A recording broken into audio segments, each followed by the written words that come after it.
All right, so you're looking at a map, right? And you think, you know what? This spot right here, this is going to be my new country. Old move. A little out there, maybe. But that's the kind of thinking, that spark, that's what gets these micronations going. That's what we're diving into today, all these articles you sent over. It's a whole world of micronations. Exactly. So we're talking self-proclaimed countries, some Yeah. claiming like tiny islands, others online spaces, but they've all got their own flags, their own laws, the whole shebang. Where do we even start with this? Well, first thing, got to clarify. Calling themselves countries, that's their style. But they're not actually recognized by, the established nations. Not as simple as drawing borders on a map and calling it a day. So my master plan to declare my apartment the Independent Republic of Coffee and Clean Laundry, not gonna make the cut. Try it. See if you get that UN invitation. But you know what?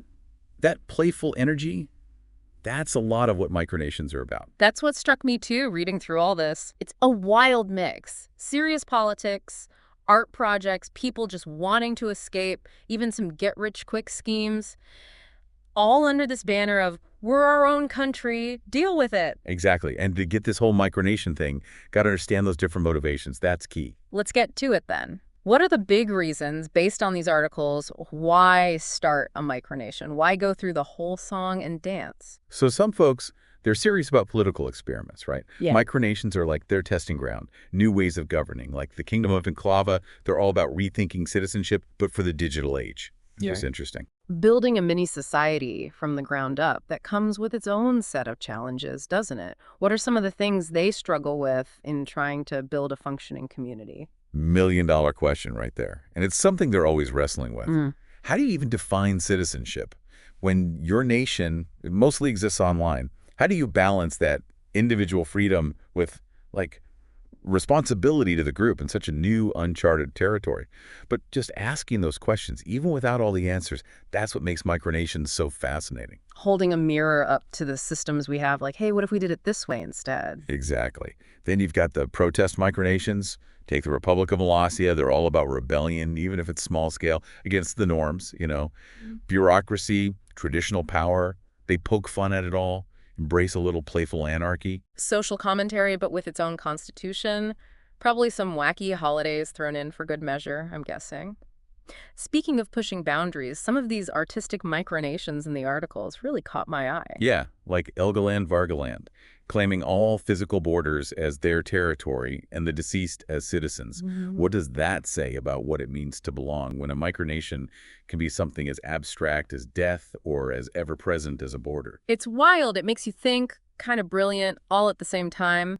But it can't all be big ideas and philosophy debates, can it? Some people have to be in it just for the fun of the whole thing. Oh, absolutely. And the internet, it's like it was made for this. Creating your own virtual micronation, that line between online community and like official nationhood, it gets really blurry. Creating your own world online, but with more steps, maybe an anthem, a super detailed wiki page, the works. Spot on. For a lot of folks, it's a hobby, connecting with others, getting creative.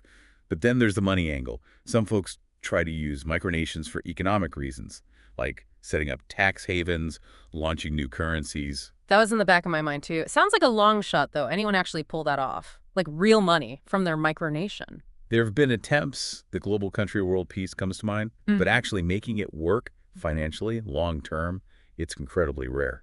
The big hurdle is recognition, getting those established nations on board, and most financial systems, let's just say, they're not exactly built with micronations in mind. Yeah, getting the big guys to take your tiny nation seriously, probably easier said than done. Definitely an uphill battle. Yeah. But honestly, recognition, it's not the main goal for everyone. The Space Kingdom of Asgardia, now that's an example. Oh, right. Aiming to be an actual nation in space. Ambition, right there. Right, building a whole independent community up there in orbit that speaks to wanting a cultural identity, a social one that goes way beyond just geography. It really challenges what it means to belong and where that belonging can even exist. Fascinating stuff. It really gets you thinking about the future, doesn't it? Private space travel ramping up. Could these micronations be like the early stages of off-world colonies?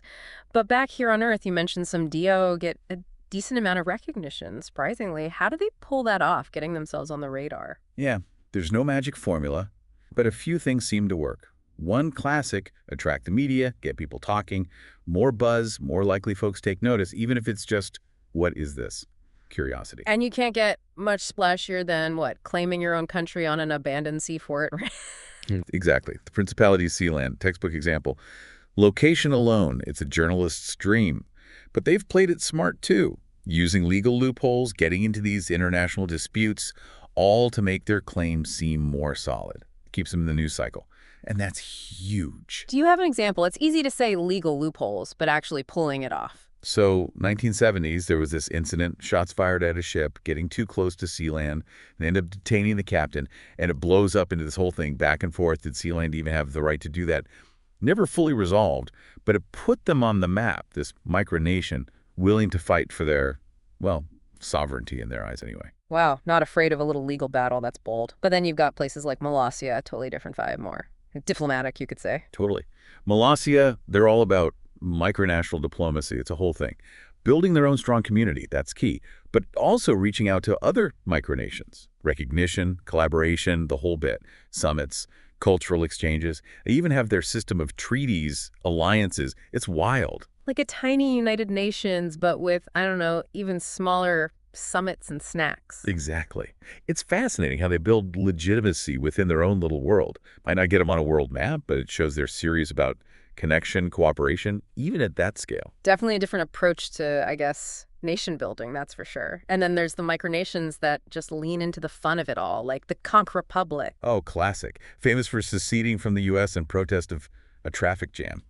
Humor, honestly, it can be a powerful tool for these micronations. They totally nailed it. It's kind of brilliant when you think about it. I've been stuck in traffic enough times to daydream about starting my own country just to escape the cars. And that's the genius. They took something relatable, that frustration we've all felt, added a huge dose of humor, bam, unique identity, people connect with it.